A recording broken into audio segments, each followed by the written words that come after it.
Supreme court का एक फैसला आया था। उस सुप्रीम कोर्ट के फैसले को संविधान बदल करके पलट दिया गया और 71 में यह संविधान संशोधन किया गया था। और क्या था, उन्होंने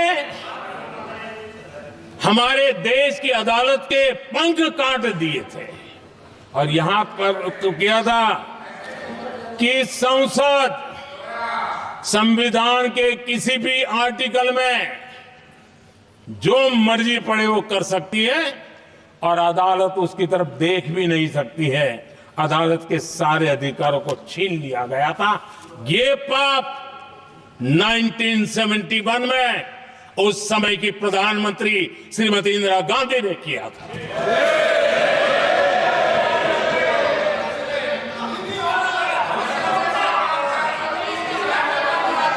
और इस परिवर्तन ने इंदिरा जी की सरकार को मौलिक अधिकारों को छीनने का और न्यायपालिका पर नियंत्रण करने का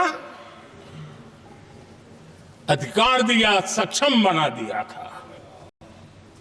आदरणीय सभापति जी, खून मुंह पे लग गया था, कोई रोकने वाला था नहीं।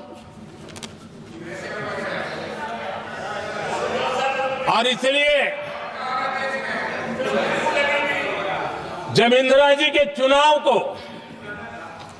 गैर रीति के कारण, असंवैधानिक तरीके से चुनाव लड़ने के कारण अदालत ने उनके चुनाव को खारिज कर दिया और उनको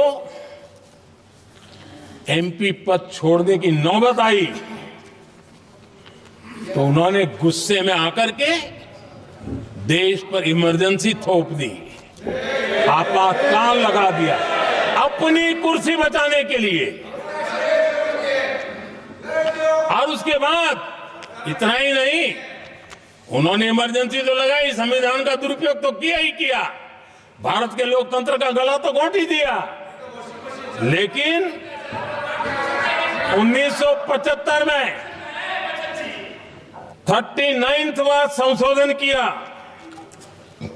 और उसमें उन्होंने क्या किया, राष्ट्रपति, उपराष्ट्रपति, प्रधानमंत्री, अध्यक्ष, इनके चुनाव के खिलाफ कोई कोर्ट में जा ही नहीं सकता है, ऐसा उन्होंने, और वो भी रिट्रोस्पेक्टिव किया,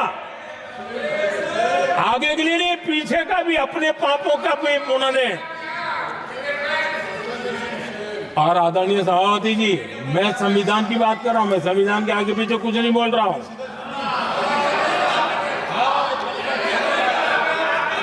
आदरणीय सभापति जी,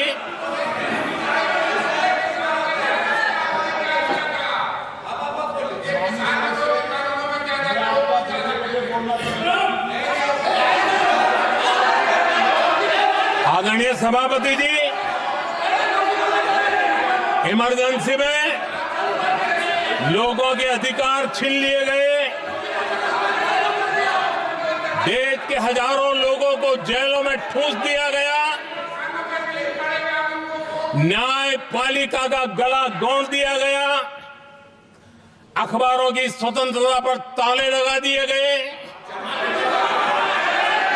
इतना ही नहीं, कमिटेड जुडिशरी, इस विचार को उन्होंने पूरी ताकत दी। और इतना ही नहीं, जिस जस्टिस एचआर खन्ना ने उनके चुनाव में उनको खिलाफ जो जजमेंट दिया था, वो इतना गुस्सा भरा था कि जब जस्टिस एचआर खन्ना, जो सीनियरिटी के आधार पर सुप्रीम कोर्ट के चीफ जस्टिस बनने थे, जिन्होंने संविधान के सम्मान करते हुए उस स्पिरिट से इंदिरा जी को सजा दी थी, उन्होंने मुख्य न्यायाधीश नहीं बनने दिया। ये संविधान और लोकतांत्रिक प्रक्रिया रही।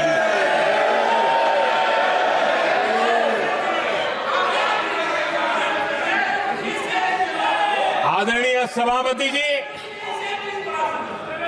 यहां भी ऐसे कई दल बैठे हैं जिनके मुखिया भी सारे जेल में हुआ करते थे।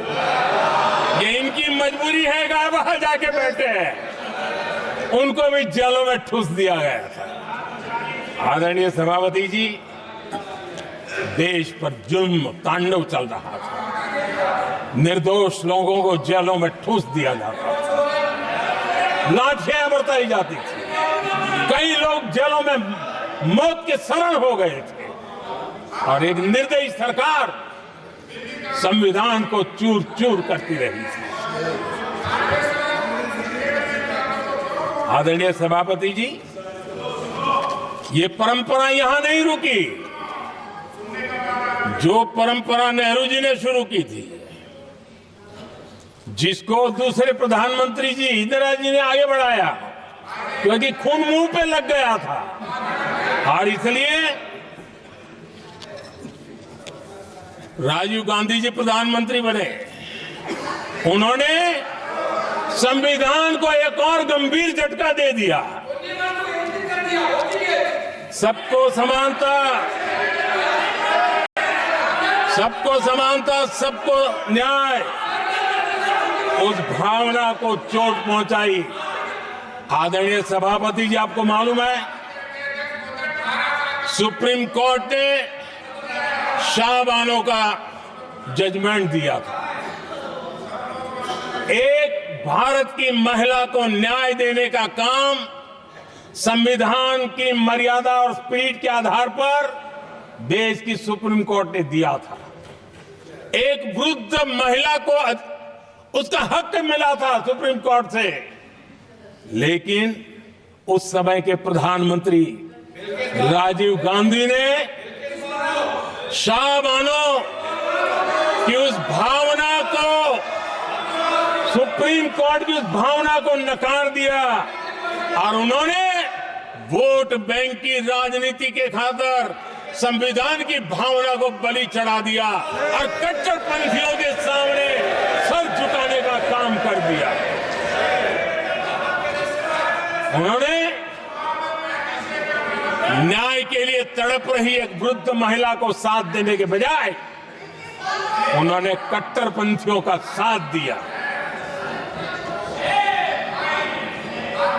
संसद में कानून बना करके सुप्रीम कोर्ट के निर्णय को फिर एक बार पलट दिया गया। आदरणीय सभापति जी, बात वहां से नहीं अटकी है। नेहरू जी ने शुरू किया, इंदिरा जी ने आगे बढ़ाया और राजीव जी ने भी उसको ताकत दी, खाद पानी देने का काम किया। क्यों? संविधान के साथ खिलवाड़ करने का लहू उनके मुंह लग गया था।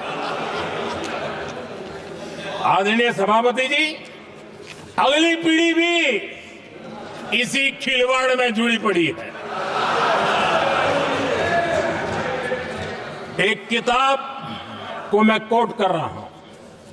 उस किताब में जो लिखा गया है और उसमें प्रधानमंत्री उस समय के मेरे पहले जो प्रधानमंत्री थे उनको कोट किया है। उन्होंने कहा है, मुझे यह स्वीकार करना होगा कि पार्टी अध्यक्ष